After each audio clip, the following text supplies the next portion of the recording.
أعوذ بالله من الشيطان الرجيم بسم الله الرحمن الرحيم ولقد علمتم الذين اعتدوا منكم في السبت فقلنا لهم كونوا قردة خاسئين وجعلناها نكالا لما بين يديها وما خلفها وموعظة للمتقين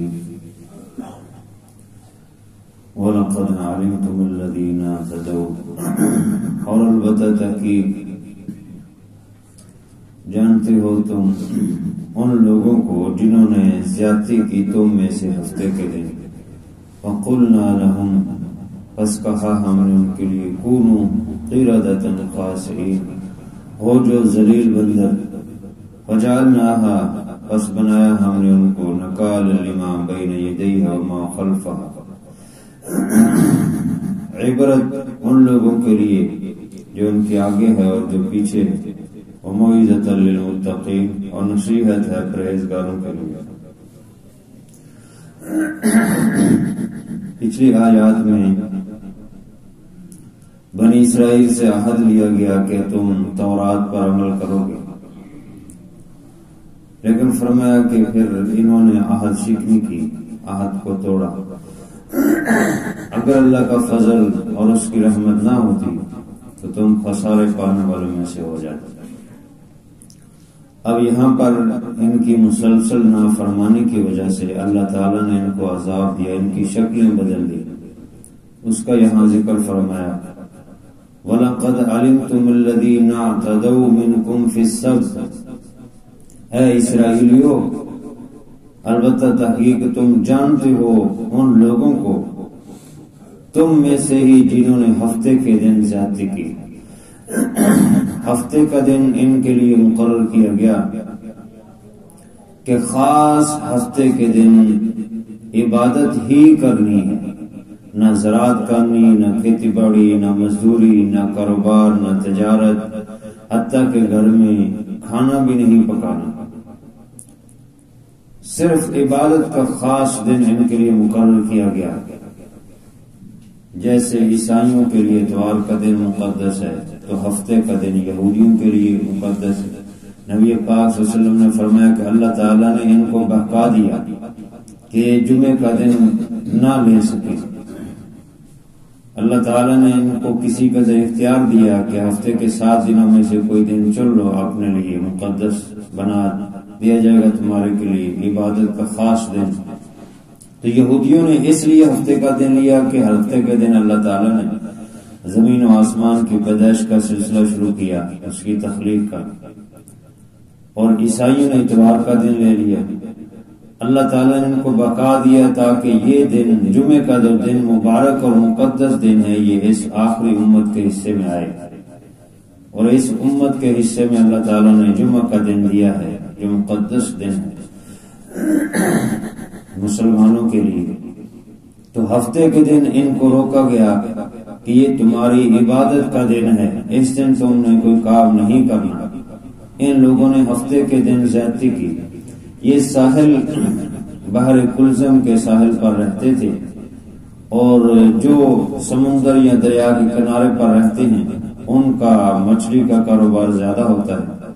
تو ان کا بھی جب آزادی کے بعد بحر کلزم پار کیا تو وہاں ساحل پر یہ رہتے تھے، تو ان کو موسیٰ علیہ السلام نے منع کیا کہ تمہاری عبادت کا دن ہے، اس دن تم نے مچھلی نہیں پکڑنی۔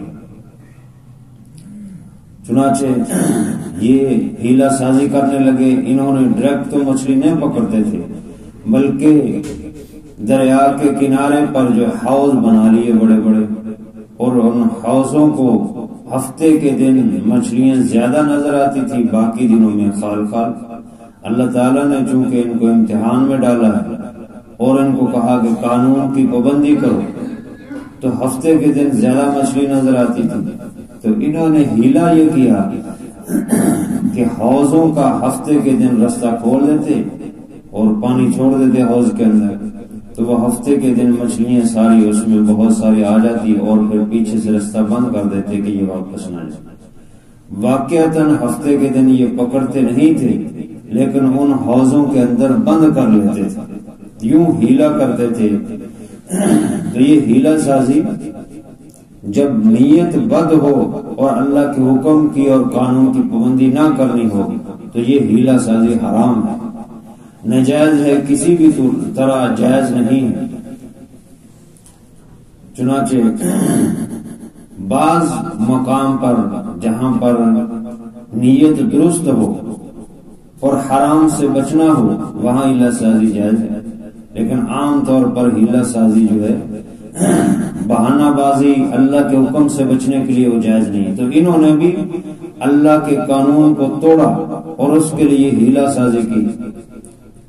اس لیے اللہ کے نبی صلی اللہ علیہ وسلم نے فرمایا لعن اللہ الیہود والنصارى، اللہ تعالیٰ کی یہود و نصارہ پر لعنت کہ اللہ تعالیٰ نے ان کے لیے چربی کو حرام کیا تھا، لیکن انہوں نے ڈائریکٹ تو چربی نہیں کھاتے تھے، کہتے ہم چربی تو نہیں کھاتے، لیکن چربی کو بیچ کر اس کی رقم استعمال کرتے تھے۔ یہ درست نہیں۔ علی الاعلان جو ہے، اسی طرح جو مشرکین مکہ ہے وہ سود اور دیگر جو ہے کاروبار اور حرام کا کاروبار کرتے تھے۔ تو بارہ ہیلا سازی، جیسے کہ آج ہمارے اندر بھی یہ چیز آ گئی ہے کہ زکوٰۃ سے بچنے کے لیے سال کا آدھا عرصہ جو ہے وہ رقم بیوی کی ملکیت میں دے دی اور آدھا سال جو ہے اپنی ملکیت میں رکھ لی تاکہ سال پورا نہ گزرے اور زکوٰۃ نہ دینا پڑے، یہ حرام ہے۔ اس طرح کی ہیلا سازی ہی یہود و نصارہ نے کی جس پر اللہ کا عذاب آیا۔ تو اس طرح اللہ کے قانون اور عبادت سے بچنے کے لیے ہیلا سازی بالکل حرام، ناجائز، اللہ کے عذاب کا مستوجب ہے۔ ایسی قومیں اللہ کے عذاب کا مستحق ٹھہرتی جو اللہ کے قانون کو توڑتی۔ ہاں، حرام سے بچنے کے لیے نیت درست ہو، جیسے حضرت علی رضی اللہ تعالیٰ عنہ اور حضرت بلال خیبر سے آئے تو وہاں سے کھجوریں لے کر آئے، تو انہوں سے پوچھا اکل تمرات خیبر ہکذا، کیا خیبر کی ساری کھجوریں ایسے ہی اچھی کھجوریں ہوتی ہیں؟ انہوں نے کہا کہ نہیں، وہاں پہ ناقص بھی ہوتی ہیں، گھٹیا اور اچھی بھی ہوتی ہیں۔ تو فرمایا کہ پھر تم کیسے لے آئے؟ انہوں نے بتایا کہ اس طرح وہاں لوگ یہ کرتے ہیں کہ جو ہلکی کھجوریں ہیں وہ 2 سا دے دی اور اچھی کھجوریں 1 سا لے لی۔ سا جو ہے وہ تقریباً 3.5 کلو کے قریب ہوتا ہے، ایک پیمانہ ہے عرب میں جو اس وقت راج تھا۔ تو آپ صلی اللہ علیہ وسلم فرمایا ذالک الربا، یہی تو سود ہے کہ ہم جس چیز کو تم فرق دے کر جو ہے تبدیل کرو، اچھی کھجوریں جو ہے وہ 3.5 کلو اور ہلکی کھجوریں 7 کلو اس کے بدلے میں دے کر لو، یہ سود ہے۔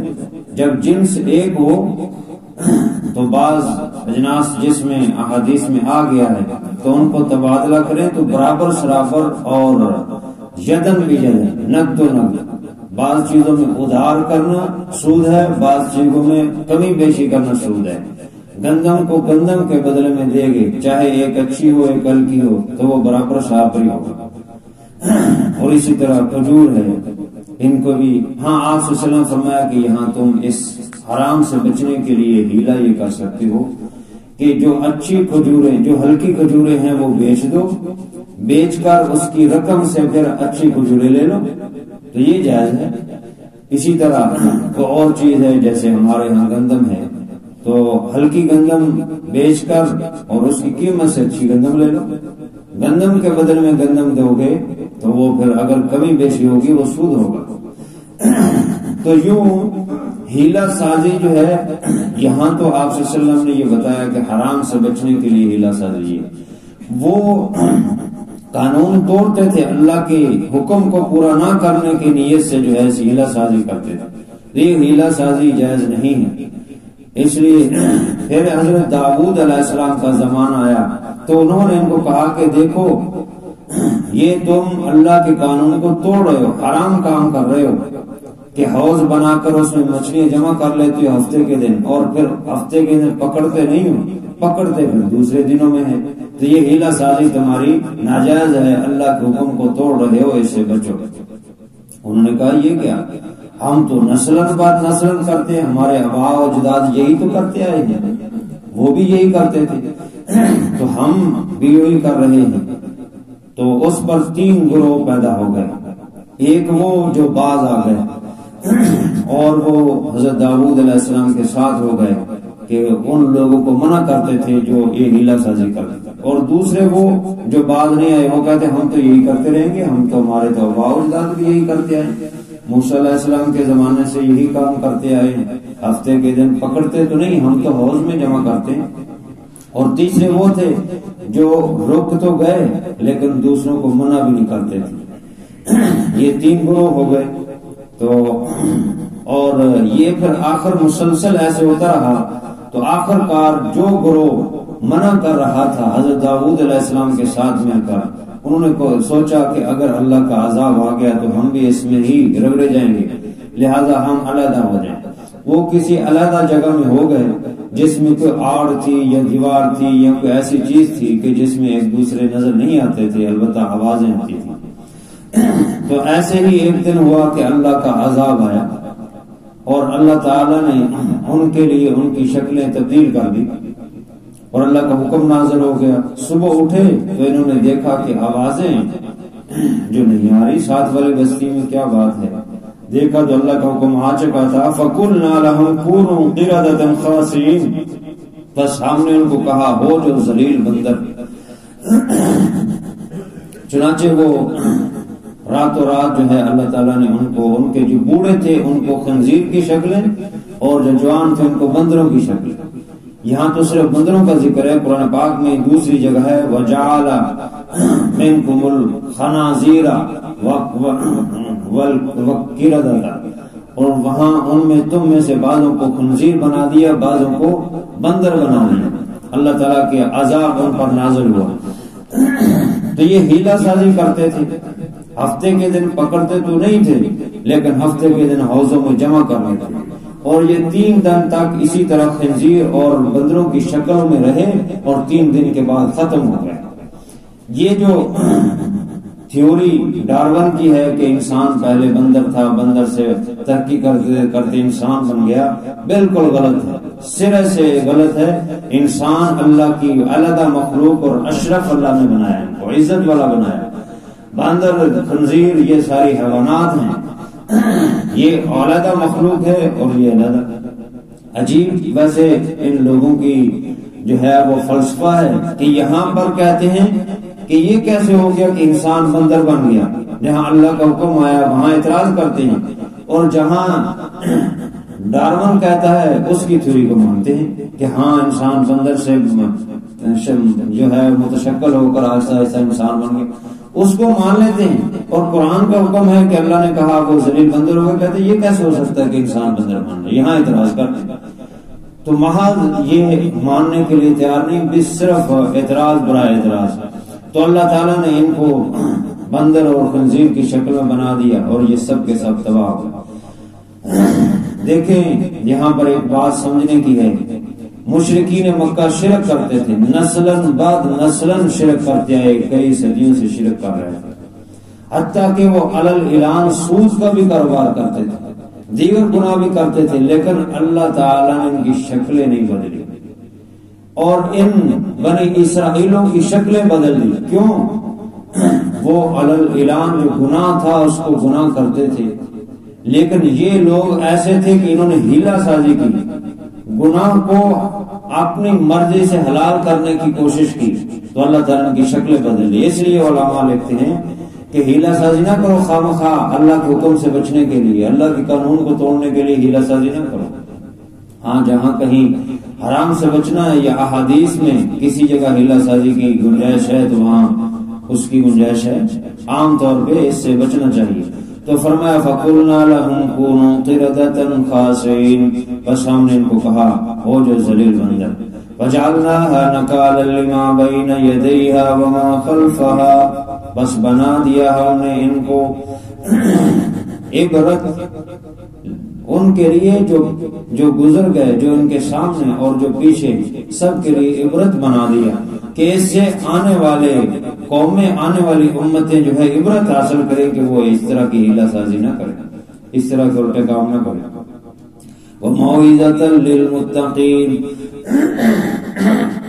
صرف عبرت ہی نہیں بنایا بلکہ جو متقین پرہیزگار ہے ان کے لیے نصیحت بھی بنا دی کہ وہ اس بات سے اللہ تعالیٰ کی طرف سے نصیحت حاصل کرتے ہیں اور اپنے آپ کو گناہوں سے بچاتے ہیں، نیکی اور خیر کی طرف لے کر آتے ہیں۔ لہذا ہمیں بھی چاہیے کہ ہم اللہ کے قانون کو مانیں اور مان کر اس پر خوشی سے عمل کریں، ہیلے بہانے سے بچنے کی کوشش نہ کریں۔ یہ ہیلے بہانے اللہ کے حکموں سے بچنے